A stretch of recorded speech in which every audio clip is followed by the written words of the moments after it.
Good afternoon and welcome managers from our different departments here at Wollongong Store. I'm really excited to have you here because I have some really useful information about our performance management system that's going to be coming into effect and some of the information on that and what it entails. Just as a quick overview, we're going to cover some of those new components of it and then we're going to move on to also some why we're implementing that. And like I said, it's a new change that I believe is really going to affect our employees here. So let's begin. Goal setting and performance management processes.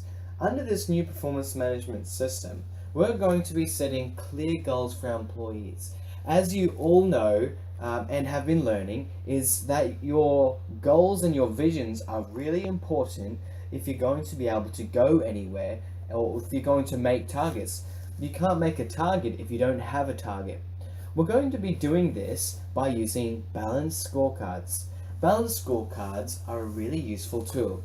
Balanced scorecards have your key result areas as well as your performance indicators or your percentages. Your balanced scorecards will be set at both an individual and a department level. So this means that you can track your performance of individual employees and even your entire department. Balanced scorecards are the way we're going to do it. You know, it's really true. The proverb says, if you aim at nothing, you're bound to hit it. But if you aim for the stars, you might at least, if you aim for the stars, you might at least get to the moon. You know, that proverb really speaks because for the organization to move along, it needs to have clear goals. So that's why in this new performance management, we're going to have clear goals using balanced scorecards. The next thing is B, which is formal and informal feedback. Now, there's different ways, and as you have done in your coming up to your management positions, you know there's some different ways we do this. But under the new system, we're going to do some really good models that have been proven to be effective. For example, informal feedback, we have our AID model.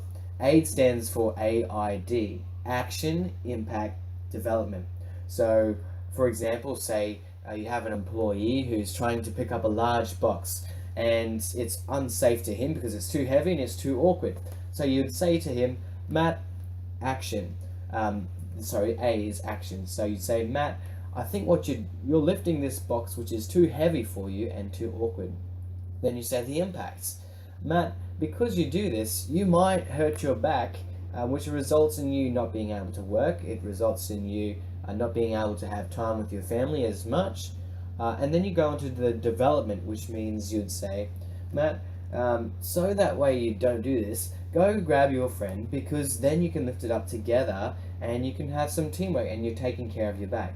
So action, impact, development. Things like that, just on the spot moment for informal feedbacks. Also, we know that informal feedback is our sandwich model, where we say a good positive thing, and then we say what it is, our constructive feedback to them, and then like finish with another positive. Really good, really useful. Even a better way is when, because some people say that the sandwich doesn't work very well. So you can use other means such as giving them, you give them you say what builds them up, and then you give two reasons. One, moving them away from the consequence, and two, what you're moving towards for your reasons, and then you follow it up. So that's for informal. For formal feedback, we're going to use a GROW model, which is our goal. We set the goals, reality, where are they now in relation to their goals. Then we go through the options, which is O. What options do we have to get us to move to that goal? What can we take today? What are 3 things that we might be able to do now to get you to move toward your goals? And then W for will, establishing their willingness on their part.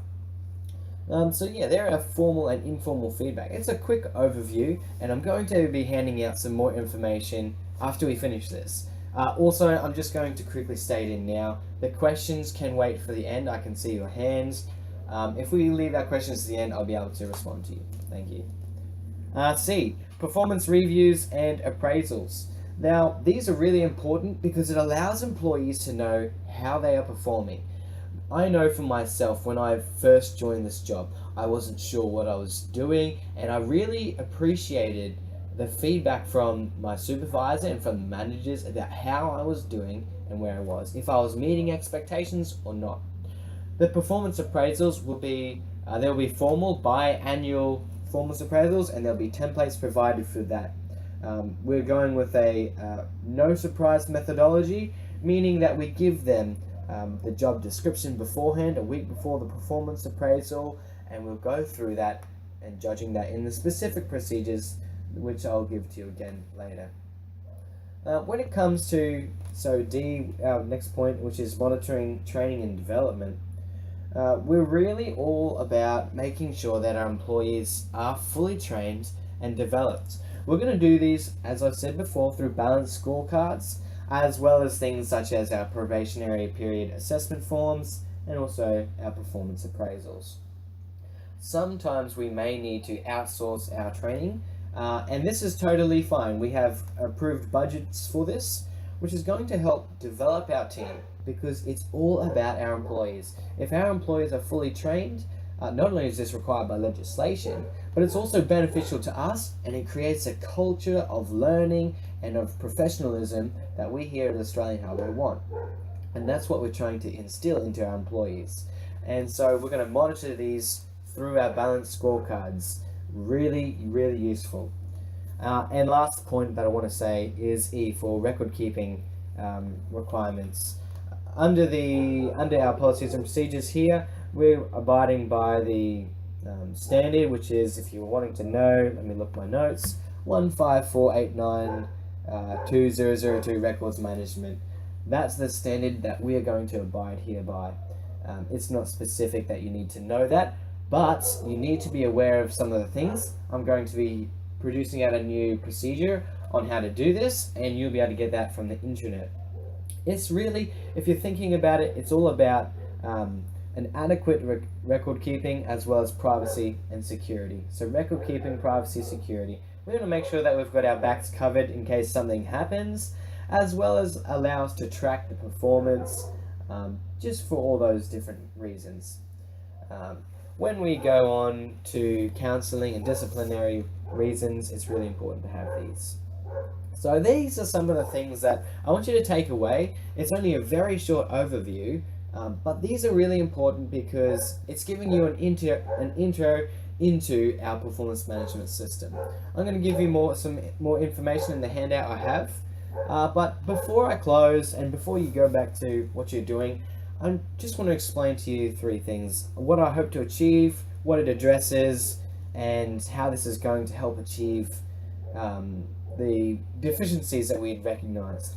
So I hope to achieve in this performance management system, I'm hoping to increase morale, efficiency. I'm hoping to lower our expenses and costs, because you need to realize, if we have properly trained staff as well as a culture of enthusiasm, then we're going to be able to increase our productivity and lower costs. I'm hoping to reduce our injury rates, so our long-term injury frequency rates, and increase performance in everything we do. This is what I'm hoping to achieve, and I want you to work with me as the managers here at Wollongong staff to make this a reality, because we need you to work with the staff to make it possible. What it addresses is, we had, as you know, at our last management meeting, we had some problems with a decrease in morale and things like that. So it's going to move us away from increasing our staff turnover. It's going to allow us to create succession planning for our employees, giving them a purpose to stay with our company, and as well as provide rewards and recognition to our staff. We're going to be increasing those measures as well. And how is this going to amend the system? Well, obviously you've got our motivational factors, we've got visions and goals, which means that we're really going to be able to increase our productivity because we know what we're aiming for. We've got our motivational reasons in place, which means that our employees are wanting to work and they know what they're working at, they know when they've been successful. This is how it's going to help. So thank you very much for listening to me. I look forward to seeing you and working with you to a better company here at Australian Hardware. If you have any questions, please do feel free to see me afterwards, and I have an information sheet for you at the back for you to collect. Thank you.